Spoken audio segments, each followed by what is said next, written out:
Di sisi lain, Piowol menatap keadaan di dalam keluarga Jin dengan tenang sambil bertanya kepada Jin Xiu, apakah tabib sudah dipanggil untuk memeriksa kondisi sang kakek. Jin Xiu menjelaskan dengan wajah tegar bahwa mereka telah memanggil tabib-tabib paling terkenal di wilayah itu, namun tidak satupun mampu memastikan penyebab penyakit tersebut karena para tabib mengaku belum pernah menemukan kasus serupa sepanjang hidup mereka.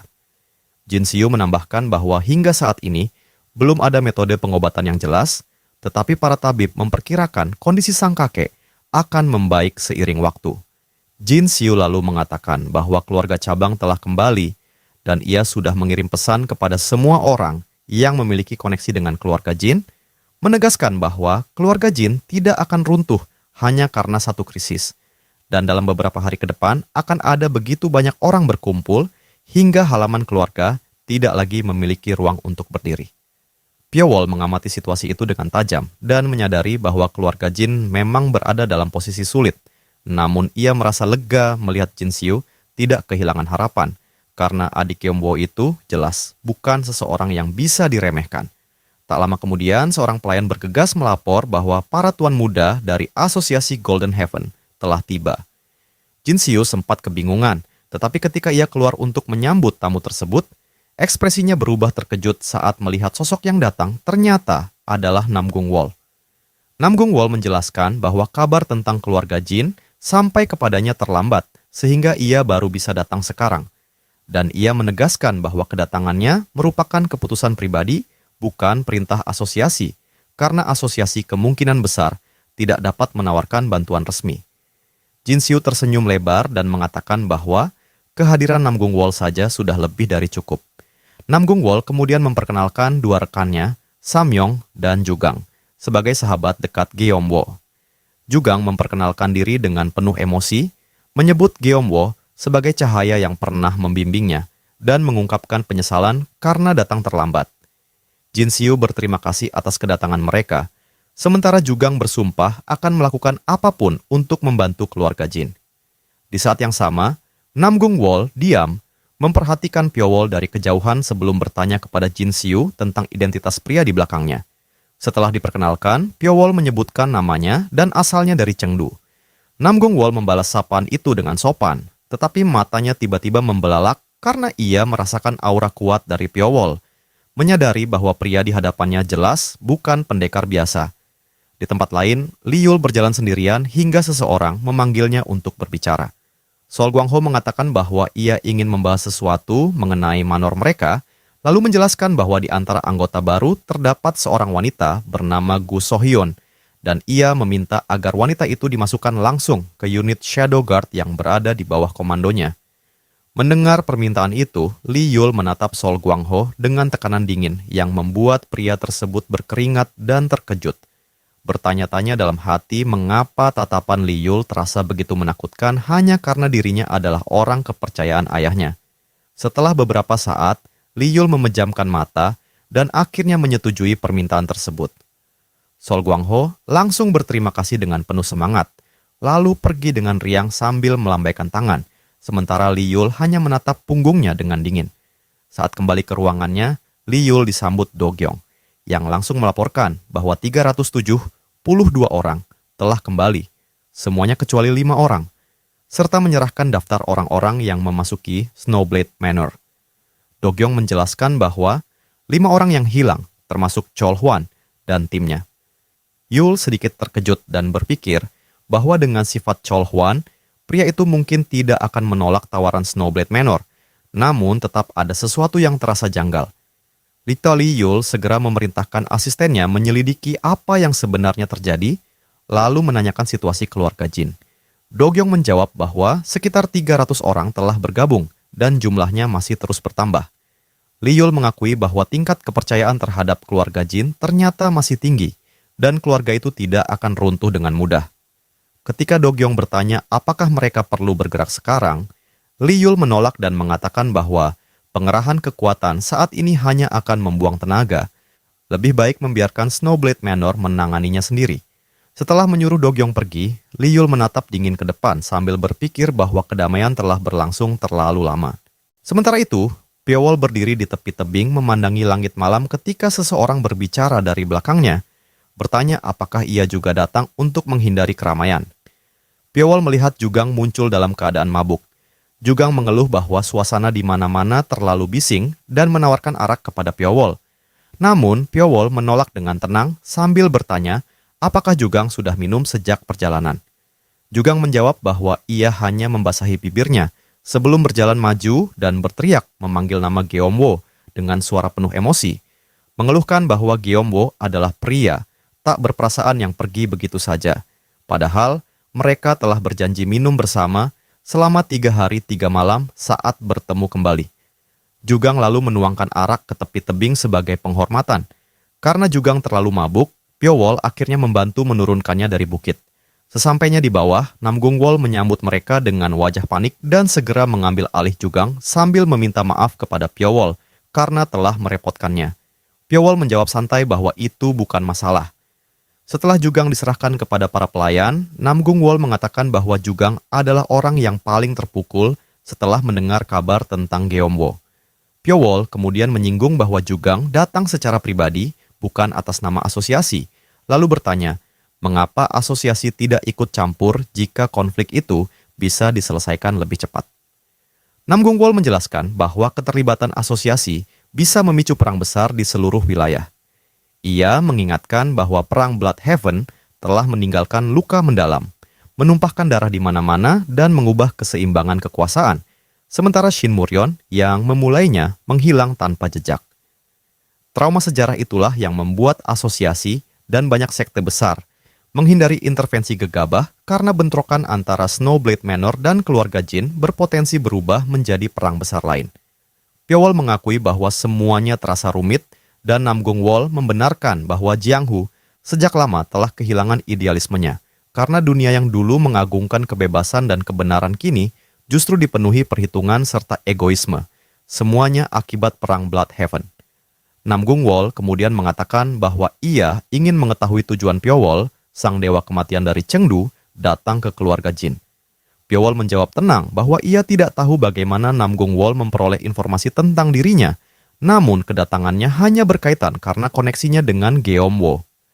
Namgung-wol mengaku banyak sekte besar pasti telah memiliki informasi tentang Pyo-wol, dan meminta penjelasan mengenai tujuan seorang pembunuh bayaran seperti dirinya. Pyo-wol menatap dingin dan menjelaskan bahwa ia belum menerima kontrak apapun, semua yang ia lakukan hanyalah urusan pribadi, lalu meminta Namgung-wol tidak melewati batas. Menyadari kesalahannya, Namgung-wol segera meminta maaf karena terlalu sensitif. Tiba-tiba terdengar teriakan meminta tabib karena seseorang terluka parah. Saat mereka mendekat, korban itu mengatakan bahwa orang dari Snowblade Manor yang melakukannya membuat wajah Namgung-wol langsung dipenuhi keringat dingin. Di Yeonam, para pendekar yang mengejar ketenaran mulai berkumpul dan ikut terseret konflik antara Snowblade Manor dan keluarga Jin. Di sebuah penginapan, beberapa petarung duduk makan sambil berdebat. Sebagian yakin keluarga Jin akan menang, sementara yang lain meremehkan Snowblade Manor yang dianggap sudah lama hancur. Namun, seorang petarung lain menantang pendapat itu dan mempertanyakan bagaimana keluarga Jin yang dianggap rapuh bisa mengalahkan Snowblade Manor.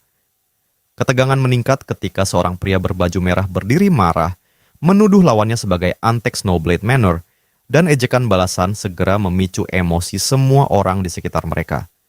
Kerumunan mulai berteriak bahwa bentrokan antara pendukung keluarga Jin dan Snowblade Manor kembali terjadi, hingga akhirnya perkelahian besar pecah di antara para petarung yang berkumpul di Yeonam, dan dalam waktu singkat kekacauan itu menyebar ke seluruh penjuru kota, menandakan bahwa badai besar di Jianghu akhirnya mulai bergerak. Hanya dalam beberapa hari, korban mulai berjatuhan tanpa henti.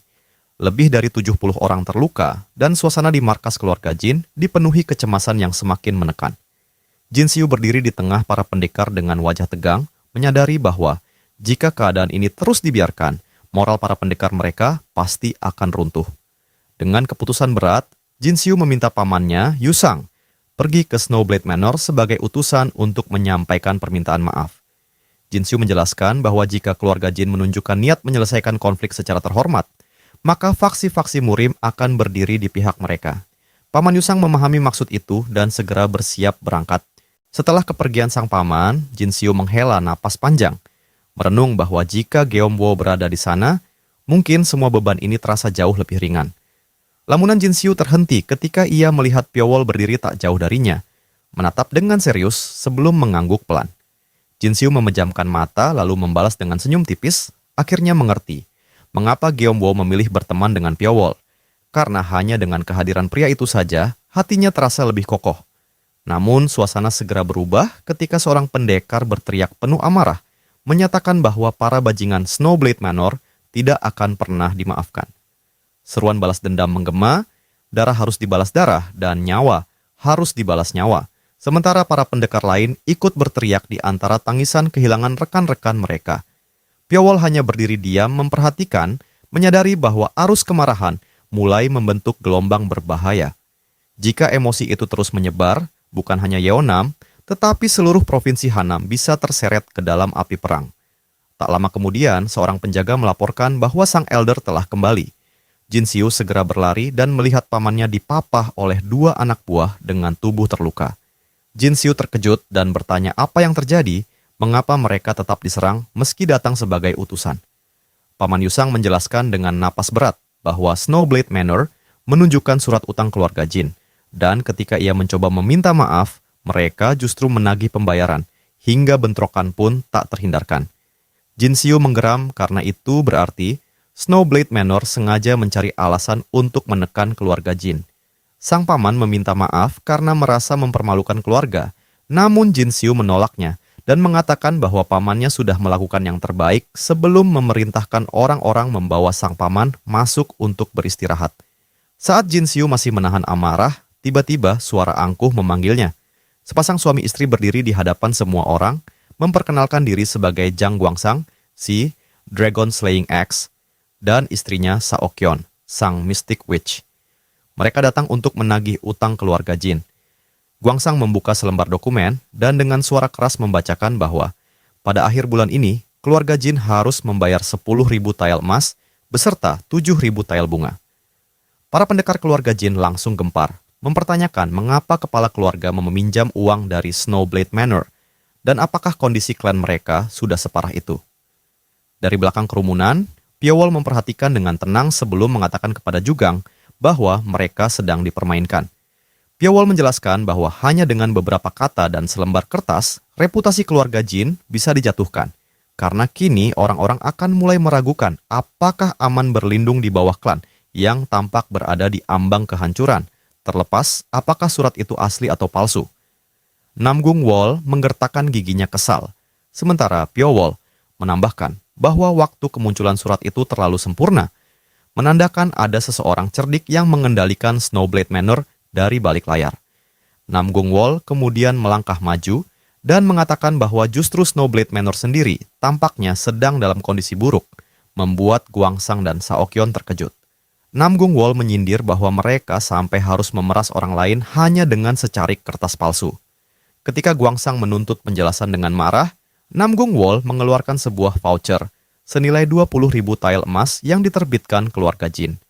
Ia menghitung dengan tenang bahwa jika utangnya 10.000 dan bunganya 7.000, maka masih tersisa 3.000 tael. Lalu menjatuhkan voucher itu ke tanah sambil menyuruh Guangsang mengambilnya untuk menambal keuangan Snowblade Manor. Kerumunan pendekar keluarga Jin langsung bersorak penuh kemenangan, sementara Jin Xiu merasa sangat bersyukur atas tindakan Namgung Wol. Dengan wajah kesal, Guangsang mengambil kertas itu dan pergi bersama istrinya dalam keadaan terhina. Di luar, Saokyeon bertanya apa yang harus mereka laporkan kepada kepala pengurus, dan Guangsang menjawab bahwa ia bahkan malu untuk menghadapinya. Tanpa mereka sadari, Pyo-wol telah mengikuti dari kejauhan. Ketika pasangan itu kembali ke Mansion Silverblade Manor, Pyo-wol terus mengamati situasi sebelum melepas jubahnya dan menggunakan teknik penyamaran untuk mengubah wajah. Saat para penjaga menghentikannya, Pyo-wol mengaku sebagai Gyeongpyo dari keluarga Jin yang diutus mengantarkan voucher yang katanya terlupakan. Para penjaga saling berpandangan sebelum akhirnya membiarkannya masuk. Di dalam manor, Pyo-wol melihat banyak korban terluka, menyadari bahwa keadaan di tempat ini sama buruknya. Ia mencium aroma samar darah bercampur debu, bau obat, serta jejak bubuk khas milik Saokyeon. Pyo-wol kemudian melihat gerbang lain di bagian terdalam dan menggunakan teknik kamuflase untuk menyelinap tanpa disadari siapapun. Ia bergerak cepat memasuki area terdalam, menyadari bahwa bagian luar begitu ramai sementara di dalam justru sunyi, sehingga ia melepaskan teknik penyamarannya. Begitu kamuflase menghilang, Piowol langsung merasakan aura membunuh yang pekat. Ia menghindar dengan gerakan lincah dan segera menyadari bahwa aura itu sangat mirip dengan miliknya sendiri.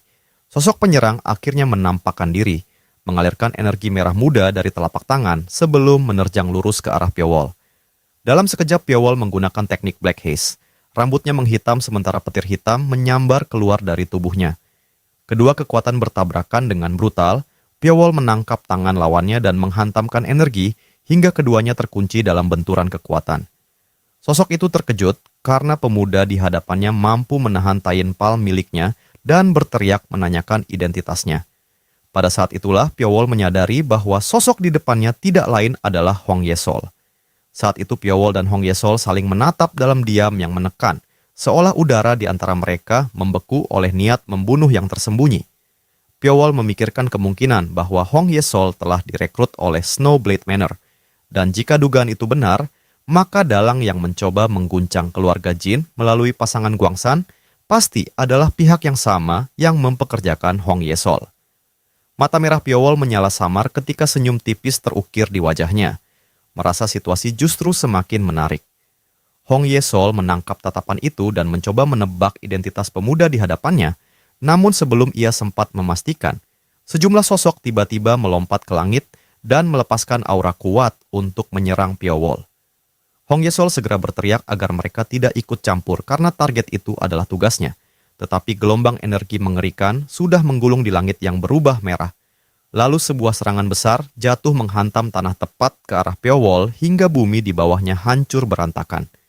4 sosok bertopeng itu mengira musuh telah musnah. Namun ketika asap menghilang Piowol masih berdiri tenang tanpa luka, hanya menghindar tipis seolah serangan tadi tidak berarti apapun. Tak lama kemudian Guangsan datang bersama kepala pelayan Li Yul dan Guangsan langsung berteriak bahwa Piowol adalah seorang asasin sambil memerintahkan pasukan mengepungnya. Tetapi dalam sekejap Piowol menghilang seperti udara kosong, membuat semua orang tercengang. Hong Yesol hanya mendecak kesal lalu berjalan pergi, sementara Li Yul memperingatkan bahwa Hong Yesol bodoh karena membawa seseorang yang membuntutinya. Hong Yesol membantah keras karena ia tidak melakukan hal itu, lalu menuduh Li Yul telah menyewa asasin lain di luar dirinya dan menyebutnya sebagai pelanggaran kontrak. Li Yul menjawab santai bahwa itu hanya langkah berjaga-jaga, membuat Hong Yesol marah dan mengatakan ia akan berhenti saja. Li Yul mengejek apakah White Ghost Lotus memang menjalankan bisnis dengan membuang kontrak sesuka hati, dan Hong Yesol membalas bahwa justru pihak mereka yang lebih dulu melanggar aturan serta menghina dirinya. Hong Yesol menegaskan statusnya sebagai salah satu Ten Blood Killers yang memiliki otonomi penuh dari Lord Lotus, sementara Li Yul hanya menutup mata dan mempersilahkannya bertindak sesuka hati. Hong Yesol kemudian melompat meninggalkan tempat itu, dan Li Yul bergumam sinis bahwa ia hanyalah asasin yang bertingkah seolah langit tidak memiliki batas. Hong Yesol berlari menembus hutan sambil terus mengingat tatapan pemuda itu, menyadari bahwa pria itu bukan seseorang yang bahkan bisa ditangani oleh Scarlet Lotus Death Demon. Ia akhirnya mengeluarkan ramuan Thunder Flash Bloodhound dari sakunya, ramuan yang akan mematikan indera penciuman selama 10 hari sehingga ia enggan menggunakannya. Namun demi menemukan Thousand Li Tracking Incense, ia tak punya pilihan. Setelah membuka botol dan menghirup aromanya, efeknya segera bekerja dan jejak target langsung terbaca olehnya. Ingatan Hong Yesol melayang pada buku bela diri yang sebelumnya ia berikan kepada Piowol dan kesadaran menghantamnya keras bahwa pemuda misterius itu benar-benar adalah Piowol. Di tempat lain, Piowol duduk di depan api unggun untuk menghangatkan tubuhnya, sementara buku bela diri pemberian Hong Yesol perlahan terbakar di dalam api. Tanpa menoleh, Piowol menyadari kehadiran seseorang dan menyuruhnya keluar saja, membuat Hong Yesol terkejut karena keberadaannya diketahui. Hong Yesol muncul sambil menggerutu bahwa Piowol rupanya sudah tahu sejak awal dan sengaja memancingnya ke tempat itu. Piowol hanya mengatakan ia memiliki pertanyaan, dan Hong Yesol tersenyum sinis menantang apakah ia benar-benar mengira akan mendapat jawaban, lalu melemparkan sebuah benda ke dalam api yang memicu ledakan besar. Asap memenuhi area, tetapi Piowol tetap duduk tenang sambil tersenyum, auranya menahan dampak ledakan sepenuhnya. Saat Hong Yesol mengamati, Pyo-wol tiba-tiba lenyap bersama hembusan angin yang menyapu kabut. Hong Yesol sadar Pyo-wol pasti masih berada di sekitar dan tidak mungkin pergi begitu saja. Lalu ia tersenyum bengis dan menyatakan bahwa ini berarti pertarungan asasin melawan asasin. Hong Yesol mengulurkan tangan dan menggunakan teknik Heavenly Net Shadow Suppression, menebarkan benang-benang halus tajam di seluruh area menjadi jebakan mematikan. Ia membiarkan Pyo-wol bersembunyi sesukanya karena sedikit pergerakan saja akan membuat benang peraknya mendeteksi keberadaan musuh. Namun, setelah menunggu lama tanpa hasil, Hong Yesol mulai ragu apakah Pyo-wol sebenarnya telah pergi, sebab tidak ada gerakan sama sekali dan Pyo-wol bukan tipe yang mengabaikan target. Tiba-tiba salah satu benang bergetar, membuat Hong Yesol langsung mengerahkan aura kuat dari tangannya untuk memberi pelajaran pada Pyo-wol. Tetapi sebelum serangan dilepaskan, tubuhnya membeku karena Pyo-wol sudah berdiri di belakangnya dengan mata merah mengancam. Tanpa ragu, Pyo-wol menancapkan belati ke punggung Hong Yesol, membuat wanita itu menjerit kesakitan sambil melepaskan debu beracun dari balik jubahnya. Hong Yesol mengira Pyo-wol telah terkena racun mematikan yang akan melelehkan organ dalam. Namun, tanpa disadari, benang chi milik Pyo-wol telah melilit tubuhnya dan menariknya paksa. Saat melihat kakinya tertarik, Hong Yesol baru menyadari ia telah terjerat, dan di depannya, Pyo-wol berdiri dalam kegelapan, seperti dewa kematian yang siap merenggut nyawa kapan saja. Dalam kepanikan, Hong Yesol memohon agar Pyo-wol berhenti dan berjanji akan mengatakan semuanya. Sementara Pyo-wol dengan dingin mempertanyakan tujuan asasin sepertinya yang begitu mudah membocorkan rahasia. Hong Yesol gugup mengatakan bahwa itu bukan rahasia besar dan ia akan menjelaskan segalanya, memohon agar Pyo-wol berhenti menatapnya seperti itu. Tanpa peringatan, Pyo-wol mencabut belati dari punggungnya hingga Hong Yesol kembali menjerit, mengeluh kesakitan dengan wajah menggoda yang berlinang air mata. Namun Pyo-wol tetap tak peduli dan langsung menanyakan siapa dalang di belakangnya. Hong Yesol akhirnya mengaku bahwa orang itu adalah Li Yul, kepala pelayan Snowblade Manor yang menjadi alasan perkembangan pesat organisasi tersebut. Sosok dengan identitas asli misterius dan sifat dingin penuh perhitungan. Hong Yesol menjelaskan bahwa bahkan White Ghost Lotus belum mengetahui identitas sebenarnya meski sedang menyelidikinya, dan Li Yul sering menyewa asasin dari mereka. Ketika Pyo-wol bertanya apakah mereka selalu menyewa asasin selevel Hong Yesol, ia menjawab tidak, dan fakta bahwa dirinya dipanggil menunjukkan betapa pentingnya urusan ini bagi Li Yul. Pyo-wol mengernyit heran melihat betapa mudahnya Hong Yesol berbicara, dan Hong Yesol membalas marah bahwa Li Yul lebih dulu melanggar aturan dunia asasin dengan diam-diam menyewa orang lain. Setelah mengatakan semua yang ia tahu, Hong Yesol menyatakan kontraknya dengan Snowblade Manor telah berakhir, dan memperingatkan Pyo-wol agar tidak lengah, karena Li Yul pasti akan menyewa lebih banyak asasin. Ia lalu pergi meninggalkan tempat itu. Sementara Pyo-wol berpikir bahwa White Ghost Lotus hanyalah kumpulan individu yang bersatu karena kebutuhan, dan setiap anggotanya bertindak sesuka hati, sehingga menangkap anggota lain mungkin akan memberinya lebih banyak informasi.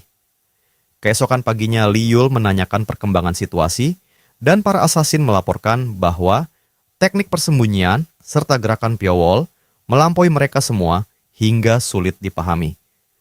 Li Yul berkata dingin bahwa asasin itu mungkin hanya ingin pamer dan bahwa asasin selevel itu tidak jarang ditemukan di luar White Ghost Lotus. Namun, pria bertopeng di hadapannya merasa situasinya tidak sesederhana itu. Li Yul hanya menatap tajam lalu menyuruh mereka pergi sebelum menghela napas panjang, menyadari bahwa lawan mereka bukan orang biasa dan bertanya-tanya bagaimana keluarga Jin bisa menarik asasin sehebat itu, bahkan menduga Pyo-wol mungkin utusan dari Sichuan. Sambil menggenggam sebuah surat, Li Yul berpikir bahwa jika keluarga Jin benar-benar melibatkan Pyo-wol, maka pendekatan mereka harus diubah. Ia kemudian mengirim pesan menggunakan seekor elang hitam, dan senyum licik muncul di wajahnya, karena dalam urusan memburu asasin, tidak ada pemburu yang lebih efektif selain asasin lainnya. Di tempat lain, suasana menjadi kacau ketika seseorang berteriak bahwa lebih dari 100 orang baru telah bergabung dengan keluarga Jin, sementara sebuah kelompok besar tak dikenal muncul di Xianyang dan bergerak menuju Yeonam, diikuti oleh banyak ahli bela diri dari berbagai wilayah yang juga mengarah ke tempat yang sama. Mendengar laporan itu, Guyang mengerutkan kening dan berpikir bahwa markas pusat jelas menanggapi konflik antara Snowblade Manor dan keluarga Jin dengan sangat serius hingga seorang ketua divisi inspeksi turun langsung, membuatnya menduga adanya komisi khusus di balik semua ini.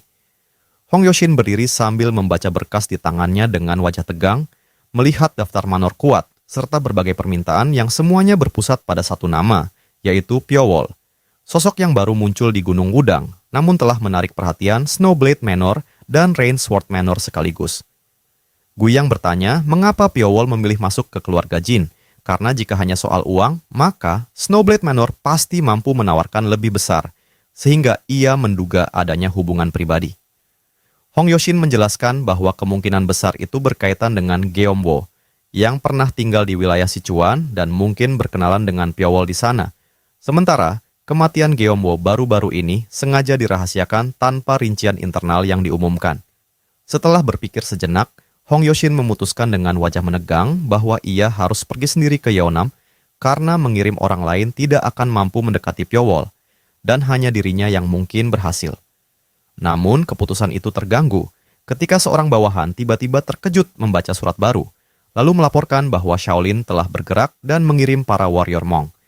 Guyang terperanjat dan bertanya tujuan mereka, dan Hong Yoshin menjawab bahwa jika demikian hanya ada satu tempat yang mungkin, yaitu Yeonam. Guyang mengatakan itu keputusan tepat karena ketika Shaolin turun tangan kedua faksi, biasanya akan menahan diri. Tetapi, dalam hati Hong Yoshin justru bertanya-tanya, mengapa sekte raksasa yang lama diam itu tiba-tiba ikut bergerak. Di sisi lain, Pyeowol berdiri memandang langit pagi yang cerah hingga Jugang datang sambil bertanya, mengapa Pyeowol bangun terlalu pagi dan tampak sulit tidur. Lalu memperlihatkan botol araknya sambil meminta maaf karena memperlihatkan sisi memalukannya. Pyeowol bertanya mengapa Jugang sudah minum sejak pagi, dan Jugang menjawab bahwa arak justru terasa paling nikmat di pagi hari, karena jika ia mati besok, setidaknya ia tidak akan menyesal. Tiba-tiba suara keributan terdengar dari kejauhan, membuat Jugang menduga ada tokoh penting yang datang dan mengajak Pyeowol melihatnya. Pyeowol tetap diam, namun mengikuti langkahnya, dan ketika mereka tiba kerumunan besar telah berkumpul, mengelilingi seorang pria yang berdiri tegak dengan mata terpejam, memancarkan aura luar biasa yang menekan seluruh area. Pyeowol langsung menyadari kekuatan pria itu bukan sesuatu yang biasa, dan seseorang di kerumunan berteriak bahwa Sword Venerable Han Dayop telah datang untuk membantu keluarga Jin. Han Dayop membuka mata dengan ekspresi kesal, lalu tanpa sengaja menatap ke arah Pyeowol karena aura berbeda yang dipancarkan pemuda itu menarik perhatiannya. Keinginan untuk menguji Pyeowol muncul, dan Han Dayop segera melepaskan aura yang jauh lebih besar hingga kerumunan merasa sesak dan mulai mundur ketakutan, sementara Pyeowol tetap berdiri tenang menatapnya. Namun dalam sekejap Pyeowol menghilang tanpa jejak tepat di depan mata Han Dayop, membuat sang Sword Venerable tercengang dan bertanya-tanya, apakah keluarga Jin benar-benar memiliki seseorang seperti itu? Tak lama kemudian, Jin Xiu datang memberi hormat dan menanyakan mengapa Han Dayop tidak memberi kabar terlebih dahulu agar penyambutan bisa dilakukan dengan layak. Tetapi Han Dayop menatap tajam dan mengatakan agar tidak salah paham karena ia datang bukan untuk membantu keluarga Jin. Jin Xiu terkejut dan dengan aura mengancam Han Dayop menyatakan bahwa kedatangannya justru untuk menyaksikan keruntuhan keluarga Jin, membuat wajah Jin Xiu pucat tanpa kata. Tak lama kemudian di sebuah gang gelap, Pyeowol berdiri di hadapan dua pria bertubuh besar yang menjaga pintu sebuah tempat tersembunyi. Salah satu dari mereka mengejek bahwa meski Pyeowol tinggi, ia tetap dianggap wanita dan tempat itu tidak menerima wanita, lalu menyuruhnya pergi. Pyeowol tidak menghiraukan peringatan itu dan berjalan melewati mereka dengan santai, membuat pria itu berteriak marah, tetapi tanpa ekspresi Pyeowol memelintir leher keduanya dalam satu gerakan ringan sebelum melanjutkan langkahnya menyusuri gang. Di dalam bangunan tersebut, orang-orang sedang bertaruh dengan taruhan besar, dan Pyeowol meletakkan sekantong besar uang di atas meja. Seseorang bertanya apakah Pyeowol ingin ikut bermain karena taruhan di sana sangat tinggi, lalu Pyeowol membuka kantung berisi emas hingga membuat beberapa orang menyeringai sinis, dan mengatakan bahwa Dewi Fortuna tampaknya telah datang. Seorang lainnya mendesak permainan segera dimulai, dan Pyeowol hanya tersenyum kecil sambil mengedipkan mata.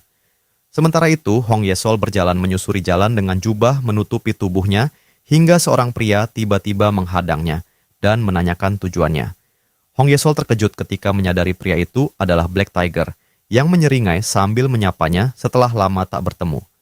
Hong Yesol bertanya apakah Black Tiger datang untuk menggantikannya, dan Black Tiger mengiyakan dengan santai.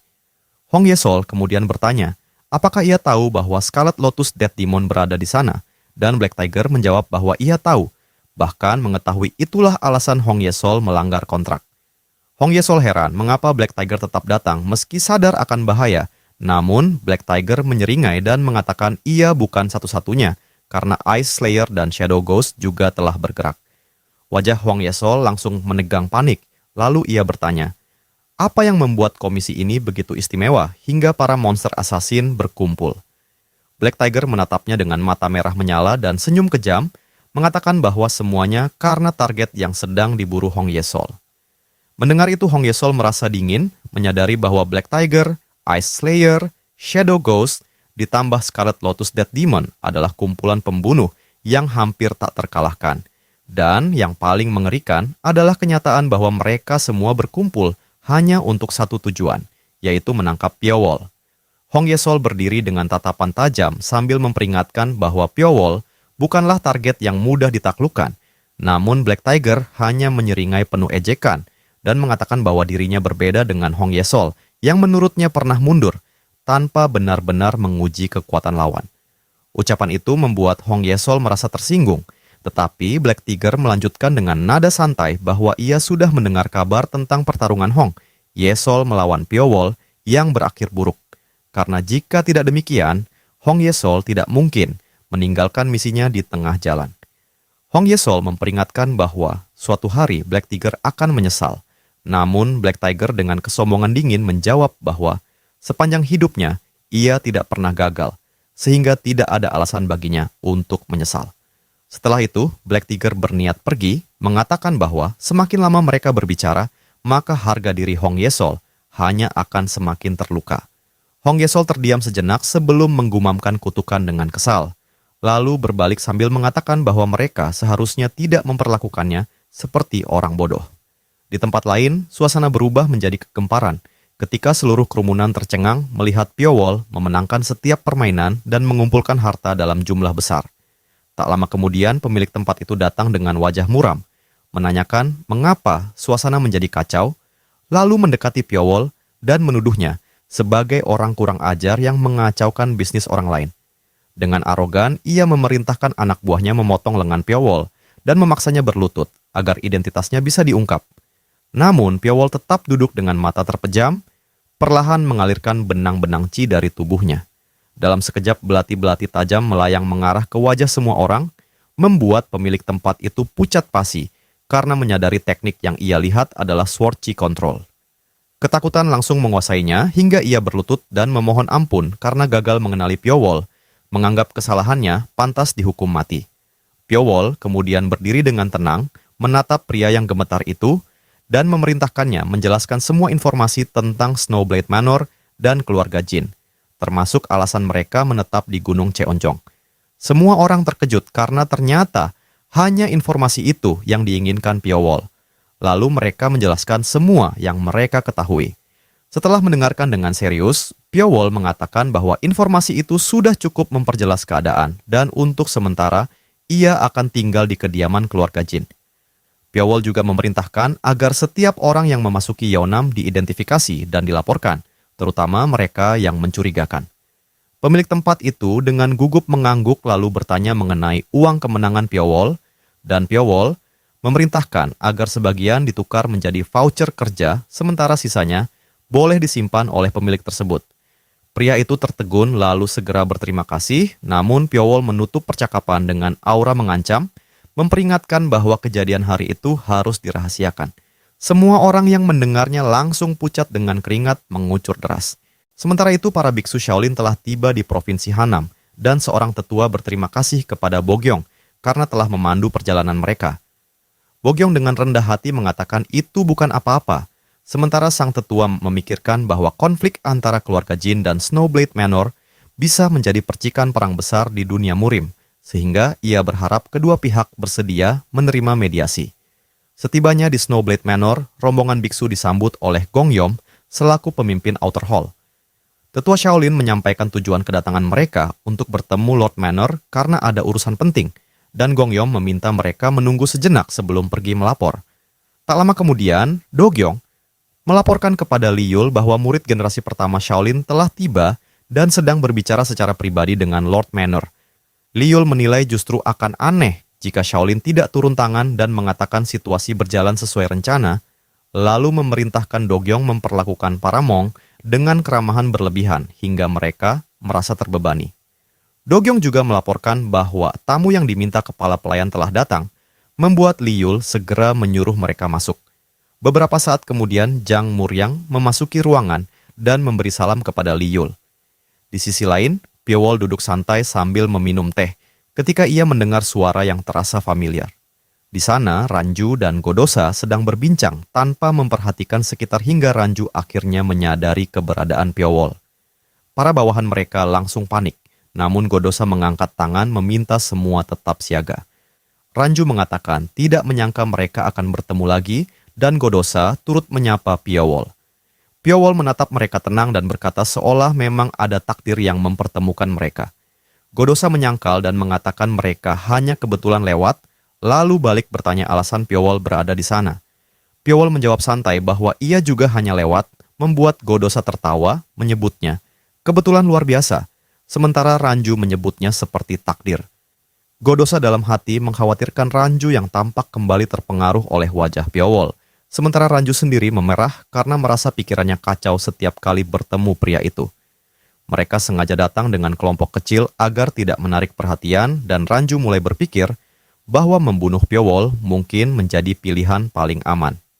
Ranju mendekat dan memperingatkan Piowol untuk segera meninggalkan tempat itu agar tidak terjadi masalah. Namun, Piowol hanya menatap santai dan menyimpulkan bahwa mereka jelas memiliki urusan di Yeonam.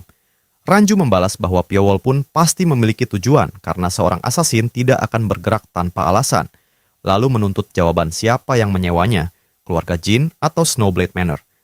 Piowol tetap bersikeras bahwa ia hanya lewat, membuat Ranju meledak marah sementara Godosa mencoba menenangkannya namun justru ikut dimaki. Tiba-tiba suara seorang wanita terdengar dari belakang, menanyakan mengapa Piowol tidak muncul selama ini dan apa yang sedang ia lakukan di sana. Hong Yesol muncul berjalan anggun dengan gaun baru yang indah, mengatakan bahwa Piowol telah melupakan janji makan bersamanya dan membuatnya menunggu lama. Ranju dan Godosa kebingungan melihat situasi itu, sementara Hong Yesol dengan nada sinis mengatakan bahwa ternyata Piowol menghabiskan waktu bersama orang lain.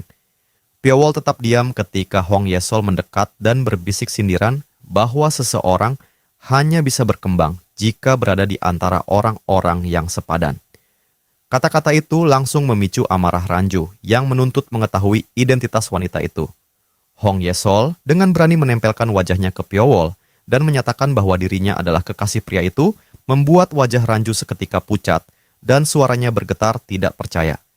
Ranju menanyakan apakah Piowol berada di Yeonam hanya karena wanita itu, dan Hong Yesol menjawab bahwa wajar jika pria tertarik pada wanita cantik, lalu mengejek bahwa Ranju tidak akan pernah memahami hal tersebut. Amarah Ranju akhirnya meledak hingga ia memaki Hong Yesol, namun Godosa dan rekannya segera menahannya meski Ranju terus mengancam akan membunuh Hong Yesol jika mendapat kesempatan. Sementara Hong Yesol justru tertawa puas. Piowol kemudian bertanya, apa sebenarnya tujuan Hong Yesol?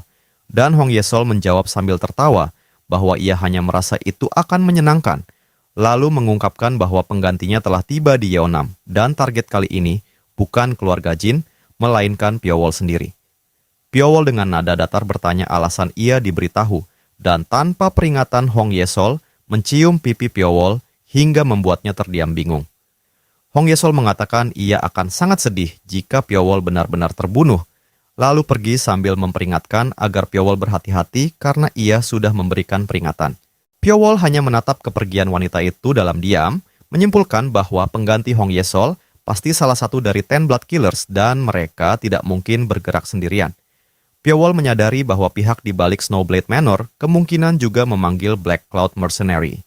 Dan rencana mereka jelas bukan sekadar merebut kembali dominasi atas Gunung Cheonjong dan Yeonam, melainkan sesuatu yang jauh lebih besar sedang mereka incar.